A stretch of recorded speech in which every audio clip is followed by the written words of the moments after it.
Welcome to Dynamics Corner. This is Chris. And this is Brad. This episode was recorded on January 11th, 2023. Chris. Here we are for the second episode of 2023. I still feel energized and excited about all the good things that are going to happen in 2023. Yes. And as with each episode, this episode is a big episode because with us today, we had the opportunity to speak with Kate Pinyan from Lanham Associates to talk with us both about Lanham Associates product offerings, as well as the Directions North America Conference. Here we go. All right, welcome, Kate. How are you? Kate, welcome. Doing well. How are you? We're doing good.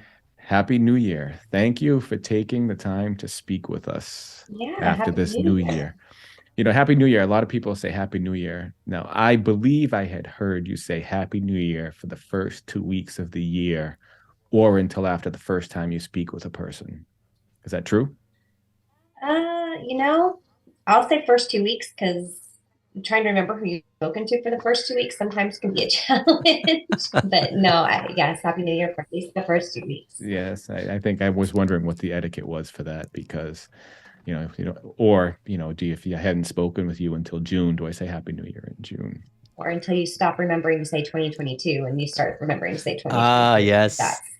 Yes. You're writing it and you get it all messed up. I think I realized I made that mistake not twice, excuse me. I realized I made that mistake a few times yesterday and that solidified the year for me. So it only took me, 11 days to get used to it. But thank you again, Kate, for taking the time to speak with us. I know everybody's time is valuable and I appreciate you speaking with both Chris and I today. And I think most people in the community, know who you are or have heard of you or seen you around. But if you would, could you take a moment to tell us a little bit about yourself? Yeah, sure. Again, thanks for having me. I am Kate Pinyan. I am probably least known for wife and mom of two, of a 20-month-old and a 4.5-year-old. I'm probably more known for being sales and marketing with Lanham and Absolute Values and Lanham Associates, which is an ISV that does supply chain software. And I've probably been doing this for about 15 years now. So, I'm on the Directions NA board. I have been on the BC's formerly NAVA content chair, and more recently was voted as a community summit legend last year, and am recently going to be joining the DCI BCUG Board of Advisors this year. Very cool. Wow, that is a balancing act. Not only with being a mom of two children, under toddlers, that's a feat in itself. And then all of the activities that you participate in, which we all appreciate your board membership and your contributions, as well as your Lanham marketing and assistance with expediting support when necessary. I'm very fortunate to be able to have the opportunity to serve in these positions because, as I said, I've been in this channel for 15 years and I've kind of got in shortly after college, and this channel has kind of shaped me. So being able to be around all the people that have made that happen and give back my time has been amazing because it really has shaped my future and who I am today. It really is a great community. It's a small community. And, I think everybody who's been in the community for quite some time knows, of everybody else that's been in the community. And it's a great community for helping each other in some of these cases. I mean, everybody in some cases is a competitor to each other, but also at the same time, they help each other out when necessary, which is nice. Yeah. So with your Lanham, did you start with Lanham or did you start someplace else? Well, I graduated from High Point University, which is in High Point, North Carolina. It's the furniture capital of the world, which I did not know when I went there. The furniture capital? Yep. In the middle of North Carolina. I don't know why. Maybe there were a lot of trees. Yeah, I guess. So there was a lot of heavy recruiting for furniture companies. And I actually went to work for, it's called City Furniture in South Florida. as a management and training. And then I worked for a mortgage company for a little while, and then I ended up at Lanham. So, Oh, great, great. And with Lanham, did you work with sales and marketing the entire time, or did you have other roles as well? yeah, so I sort of started as a event organizer, for lack of a better word. I helped with our trade shows, our deadlines, things like that. I helped put together a couple of our end user conferences from the ground up. So like the forecasting or replenishment forum, which is focused on our demand planning customer base. And I've worked with the customers and the partners in the channel. So I've kind of taken on a lot of responsibilities just from being willing to say yes and trying to figure it out. No, that's I hear that quite often, saying yes and figure it out.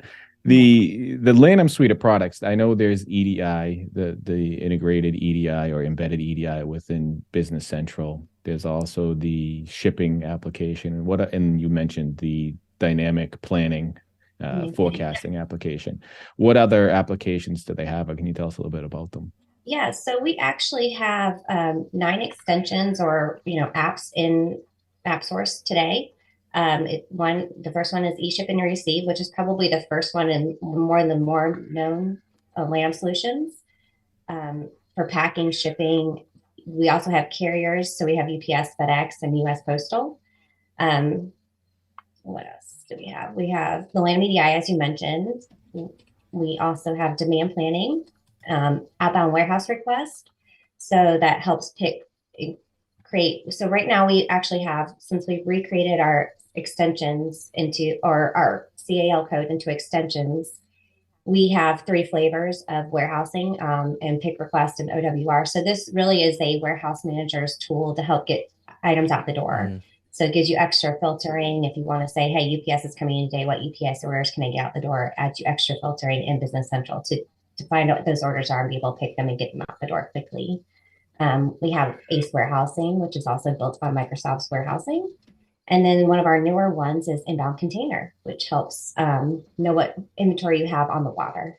No, so you have an inbound container management. That's one I have not worked with. I worked with most of the others. I think the one I worked with least was the planning forecasting module, but the eShip, outbound warehouse requests, EDI, I won't tell anybody that I worked with that for a number of reasons. Not that it's bad. It's just that the EDI is one of those challenging things to work with.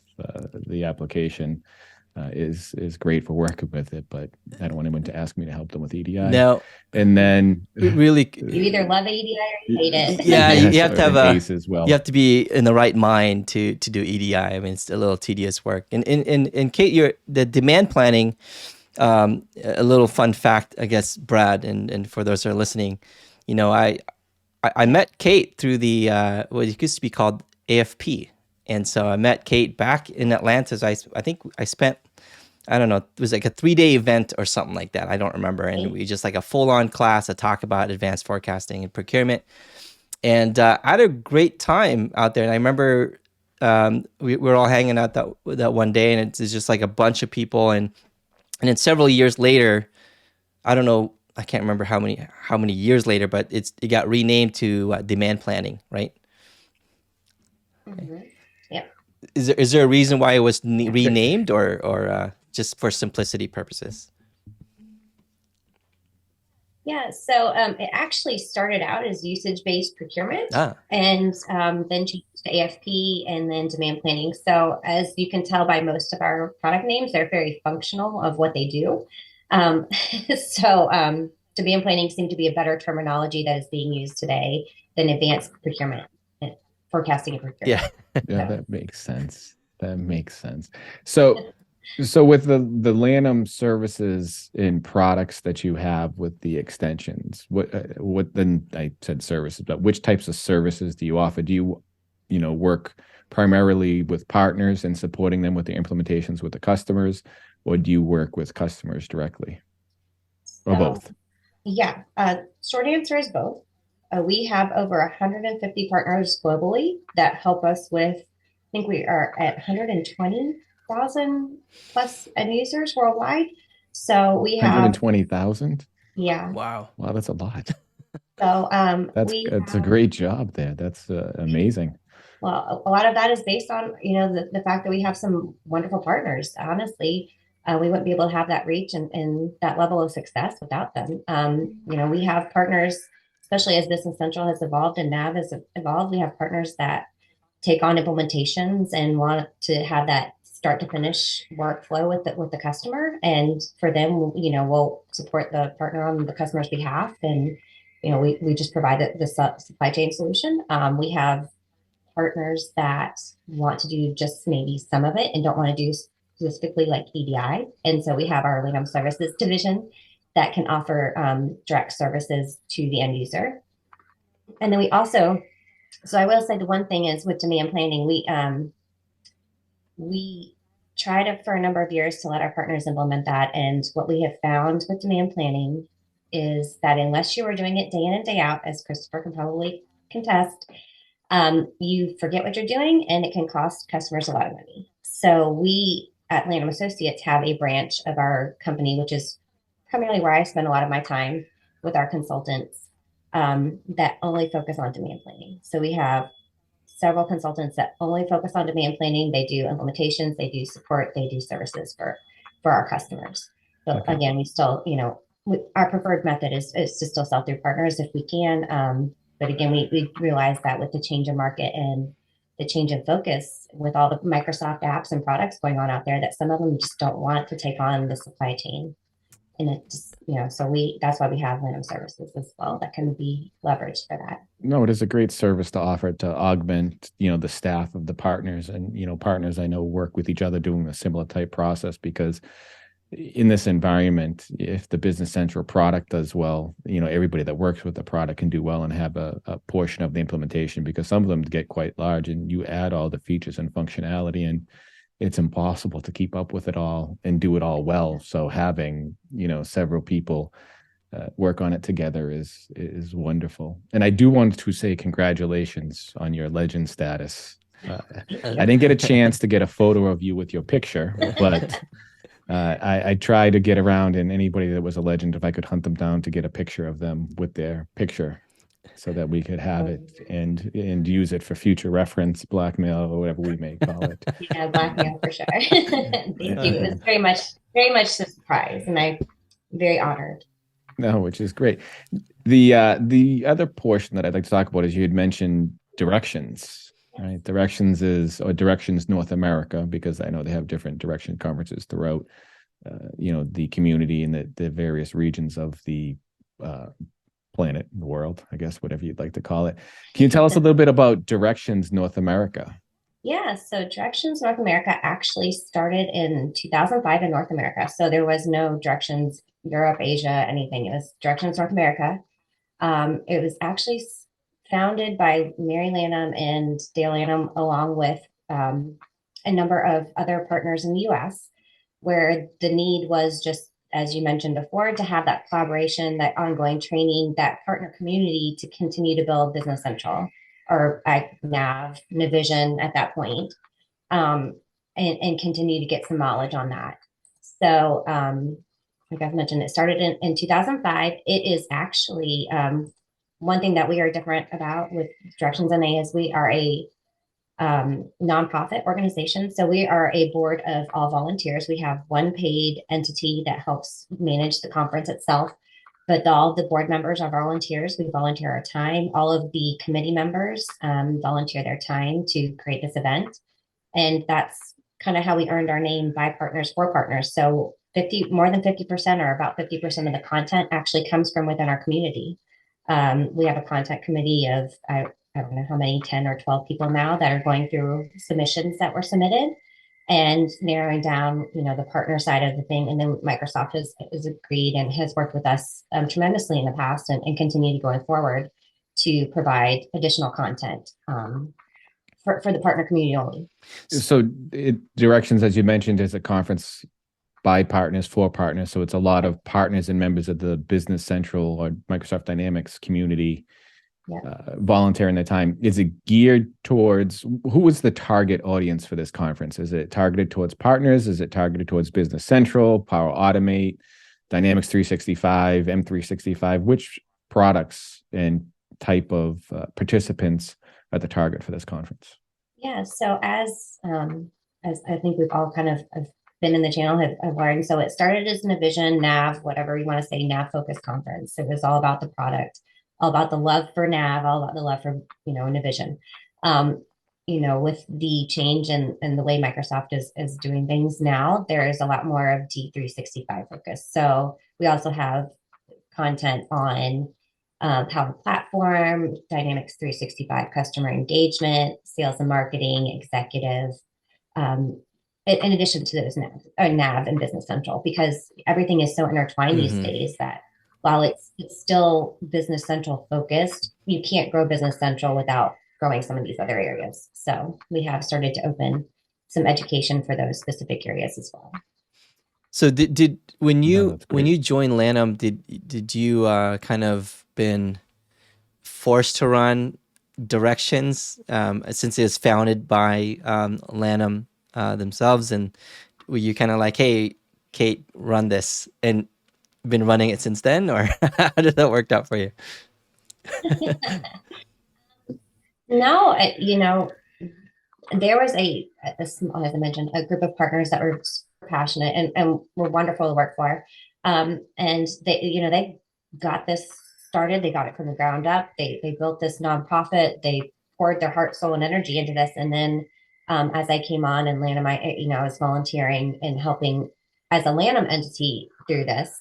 And then, it came time to transition, and you can't continue to build and grow without having new blood and new passion and new things going on, as well as some of these partners, needed to focus, because it is sometimes like running a small second business.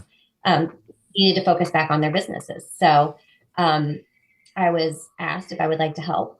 And of course I said yes, because why not? And it really, it is wonderful to see. I mean, some of these partners, like you said before, Brad, that your competitors that are, pouring their heart and soul into this. And for a long time, we at one point thought Microsoft was trying to kill off Navision or a NAV, and we're trying to go with other products. And so it was a huge focus for us to make sure that didn't happen, that we were going to succeed and we were going to grow, and this community was going to be what it was. So, seeing them and their love for that, it was very contagious, and it made it very easy to want to volunteer time and energy. And Lanham has been super fantastic about allowing that, for me personally, because, it is time off of their books that I'm doing that. But it also, helps involve me as I said, a person. Like, I've been fortunate to be around so many different leaders and thoughts and, different partner levels. And it just really, I think it benefits everybody. So how many years? I'm learning a lot about the conference. How many years have you been going, Kate? Have you missed one? Not since, yes, I have. Oh, you have?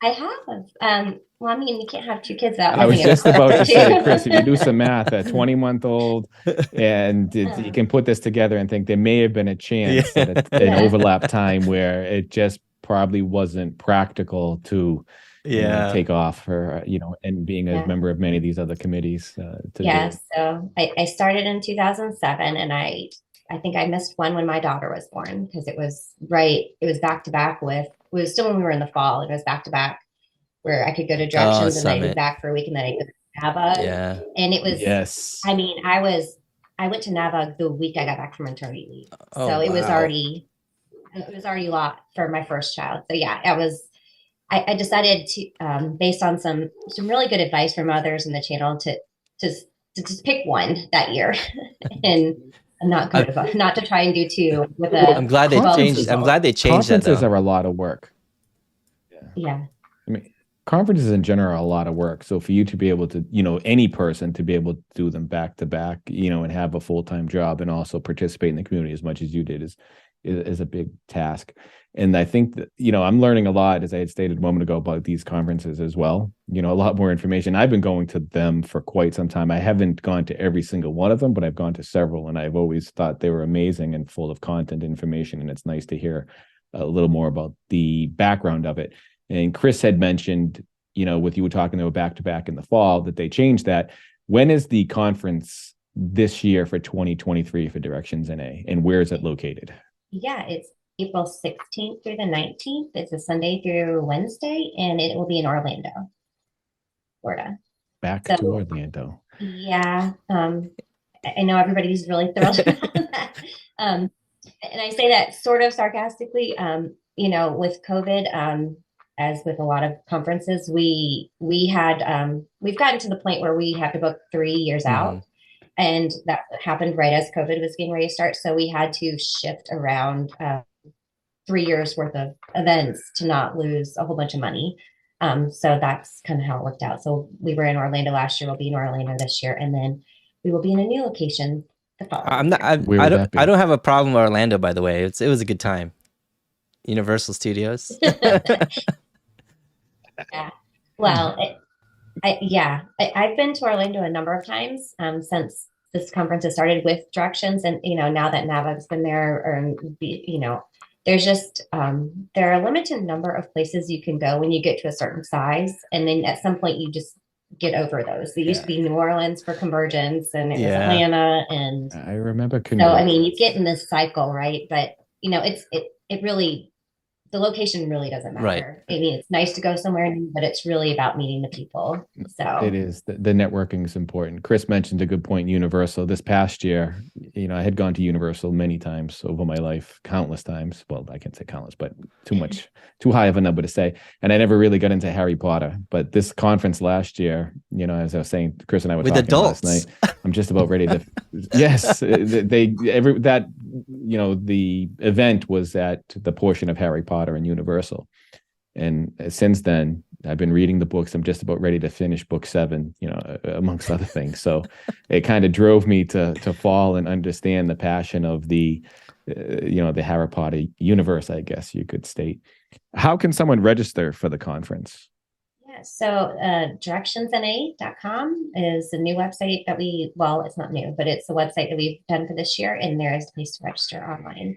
Our next, I think, price break deadline is the end of February, so you definitely want to get in before then, and you want to book your hotel room as soon as possible, because we were blown away with the number of registrations last year, especially post COVID. We were over 900, and I Wow. think that was way above That's a where lot. we've been in previous years.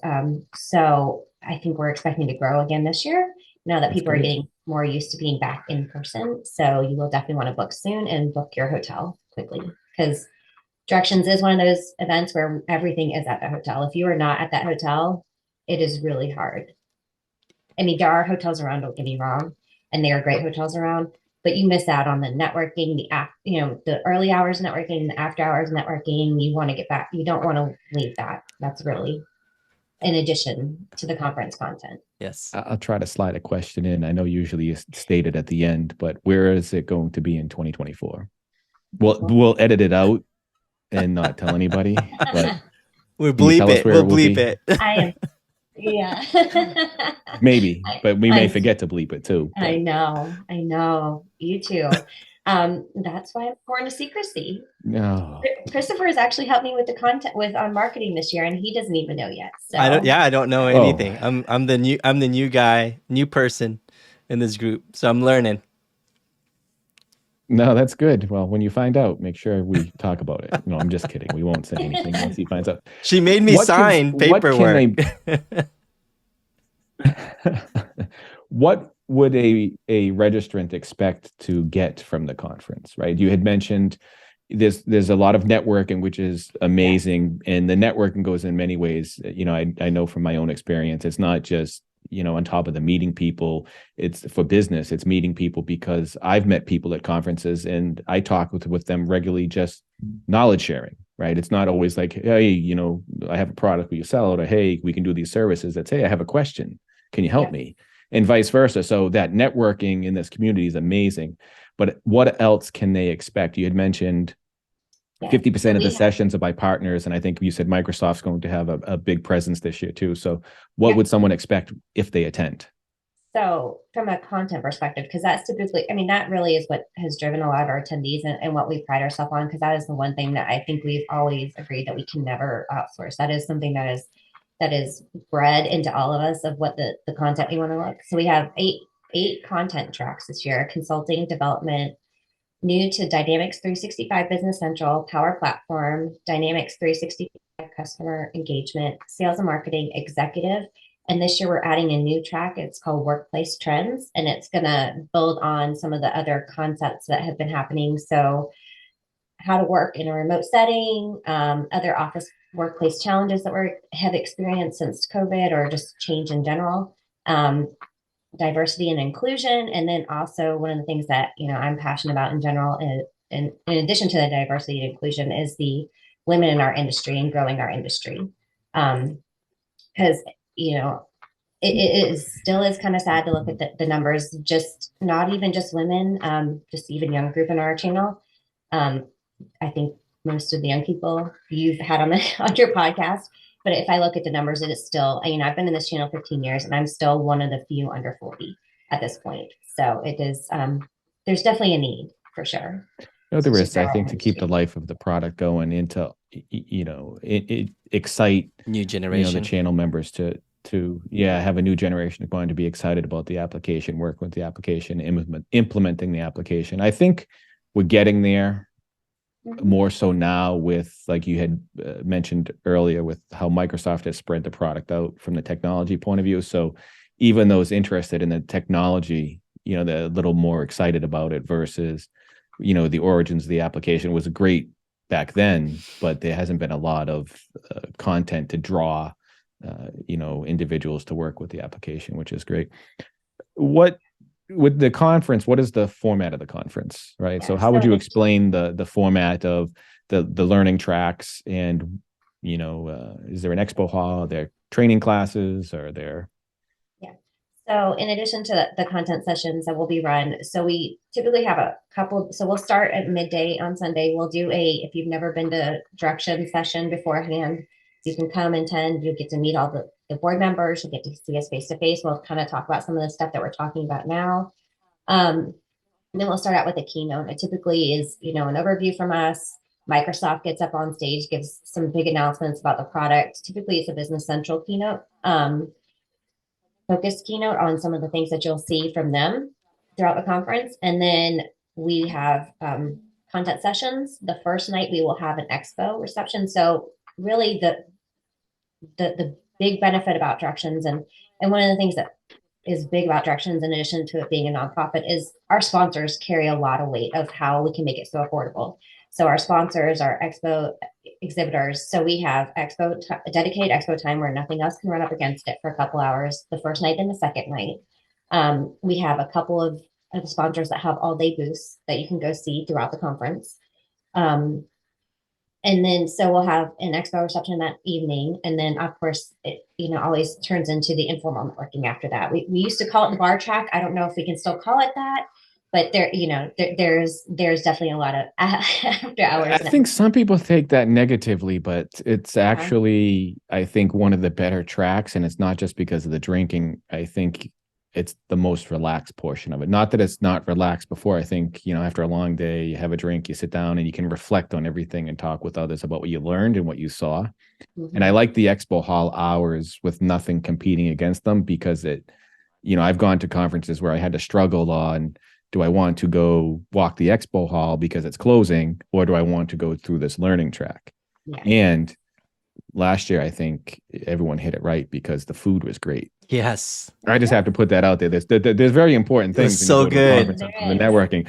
One is the food, and second, the app to help you manage where you want to be and when, because if that is hard to work with and hard to use, then your experience can be difficult as well. Yeah.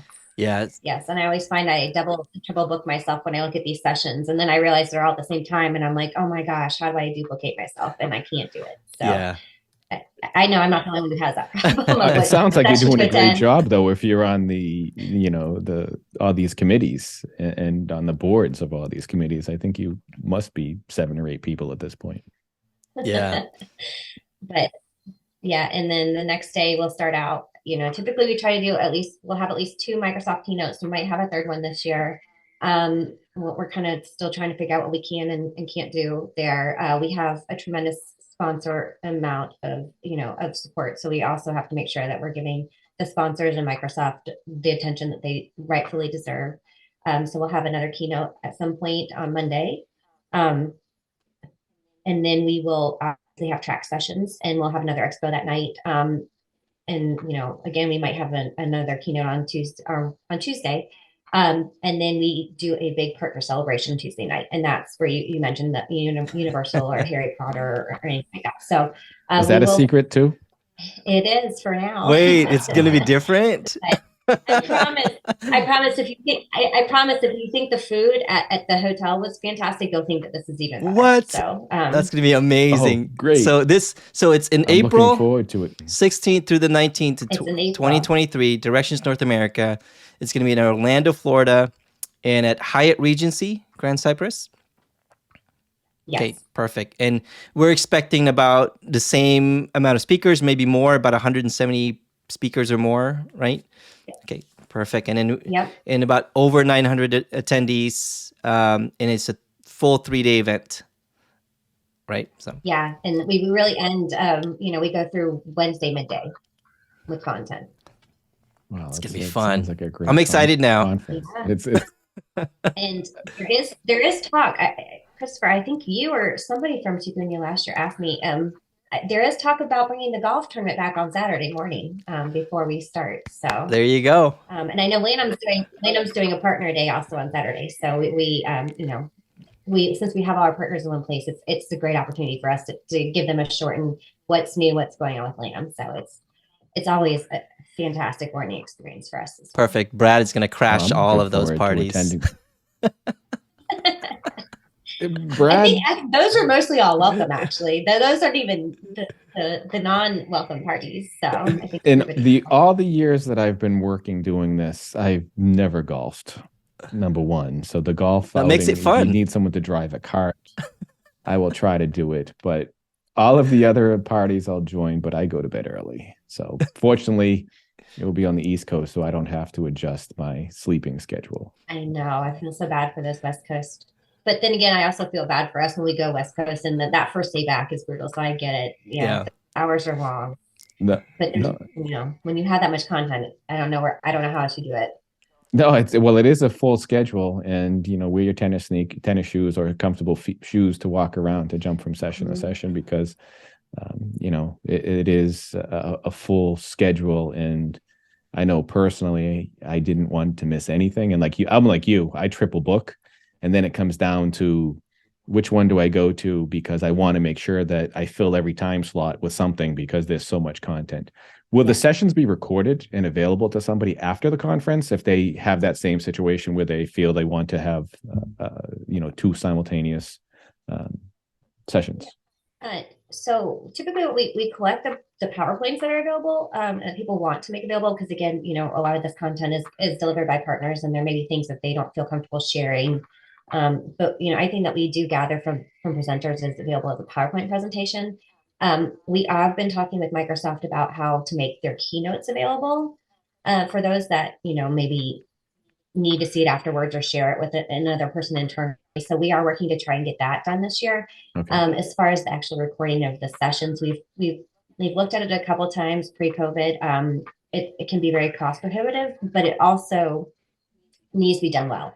So we kind of put that on hold with COVID, and we were trying to see where in-person events were going to go. If it really was going to come back, if it was going to be the same, if we were going to try and look at, do we need to do hybrid or what we were going to do? So that is something we probably will look at again in the future, but it's not something we're looking at this year as of right now. That sounds good. No, I think it's important too for those.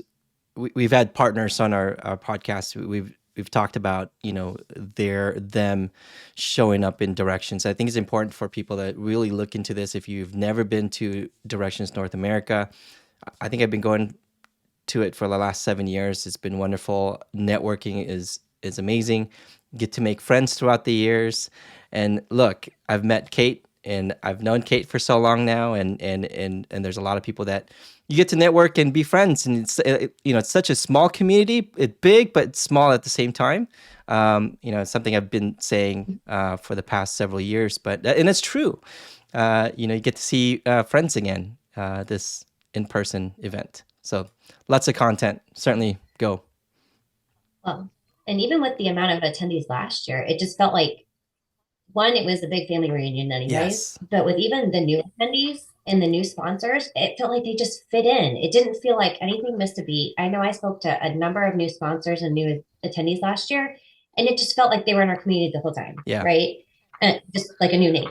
So it just felt like I don't know what Business Central does. I don't know if it's something about the water. I don't know if it's something about the event, but it just feels like everybody is just, it really is. It's like big dysfunctional. I'll call it dysfunctional because I feel like we all will acknowledge that from time to time. Family Speak and for a family yourself. reunion. There's no dysfunction over here. And then the other thing that you'll see that I didn't mention is, Microsoft, they show up in numbers. They have a support area.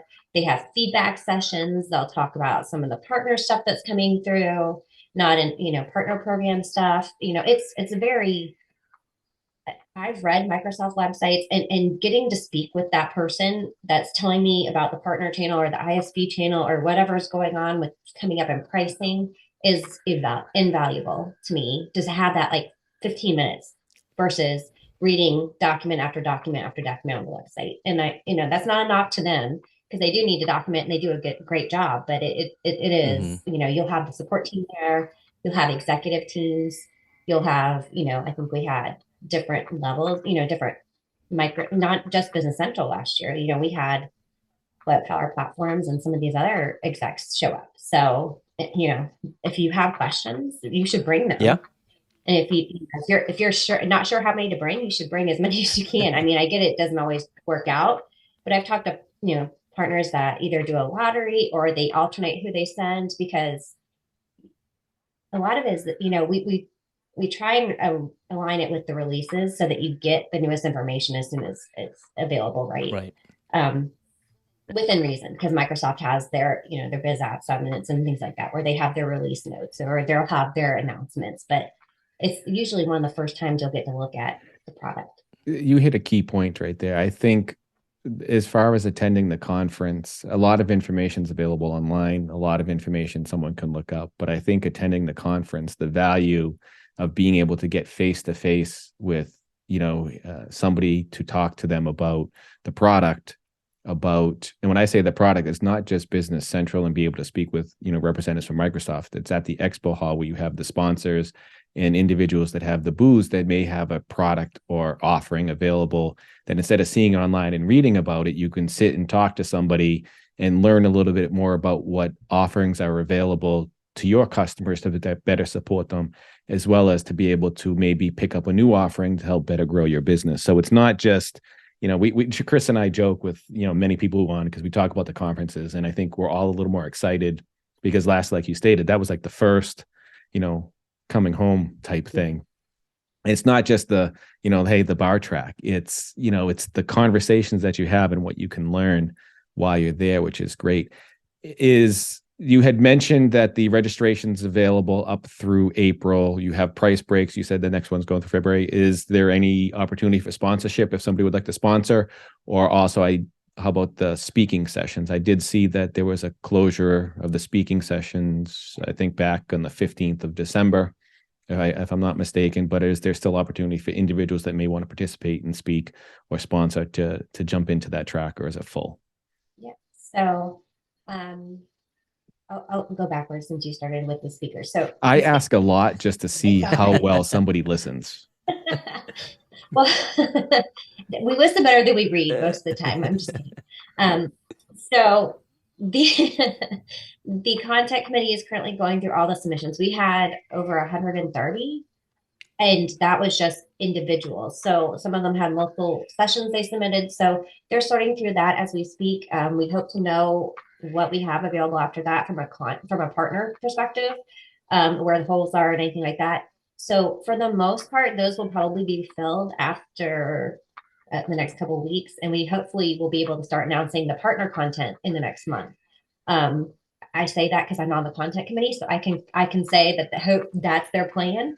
And I don't have to make it come true. I just get to market it when it happens. But I don't envy their job because I saw some of those submissions and it is going to be brutal to get it down to the consumable amount of sessions that we can own ourselves. There may be some that we add later, or if there are some, areas that we have holes, you may reach out to some people, but everybody on the committee is a ISB or a partner or something. So most of the time those get filled pretty quickly, with either people on the team or people that they know. From a sponsorship, most of the high level sponsorships that I understand are currently being sold out. I don't know that they're completely sold out, but they are pretty close to, if they're not already. We do still have expo exhibitor positions that are available, and those you can get more information on the website as well for that, or contact Diane Sager, who is our sponsor chair. Oh, great. Did that answer all of those questions, or did I miss one? I think you hit just about all of them. I commend you so on not that. only you ask a lot of questions, but you're hoping we forget what you asked so you don't have to remember. It goes both ways. Sometimes I have to remember what I ask, and often I'll, just go with it and pretend that's all I asked.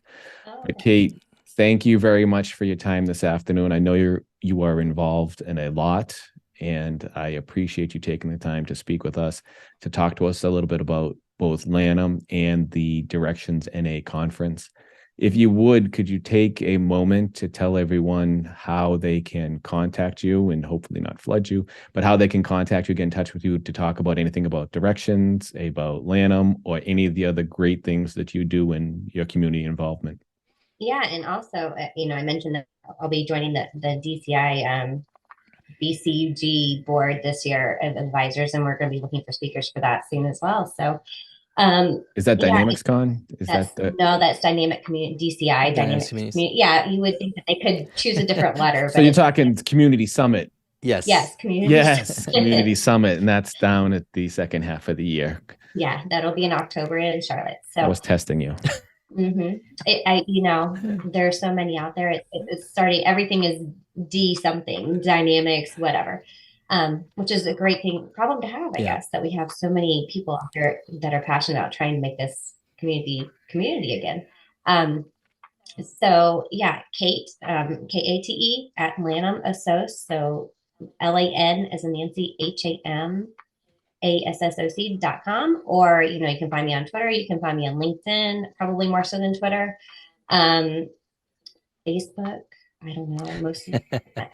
Contact Brad or Christopher, and they can find me. Yes, we'll get hold, and we'll also put the contact information for your LinkedIn, your email address on the website. And Chris, we should also put the website address for Directions. Absolutely, we'll put it in the show notes. Yep. But thank you again, Kate, for your time. We appreciate it. I hope to speak to you again, shortly before the conference, if possible, and maybe even after, to have a follow-up of how the Directions NA conference went after the April timeframe. I think maybe we could actually do a happy hour while we're there. Yeah, that would be awesome. I heard you talk about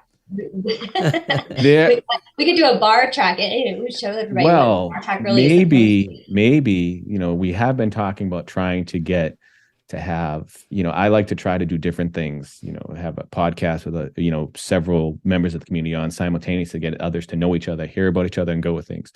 But if you know anybody that would give us the space to be able to sit down and get everybody to come in and have a podcast, let me know. Right. But I think that would be a great opportunity that you had just mentioned, to have a podcast bar track. Fine. All right. Share some of the tidbits that we learned from that day. Yeah, absolutely. Thank you again for your time, Kate. Hope to speak with you soon. Thank you. Thank you, Chris, for your time for another episode of In the Dynamics Corner Chair. And thank you to our guests for participating. Thank you, Brad, for your time. It is a wonderful episode of Dynamics Corner Chair. I would also like to thank our guests for joining us. Thank you for all of our listeners tuning in as well. You can find Brad at developerlife.com.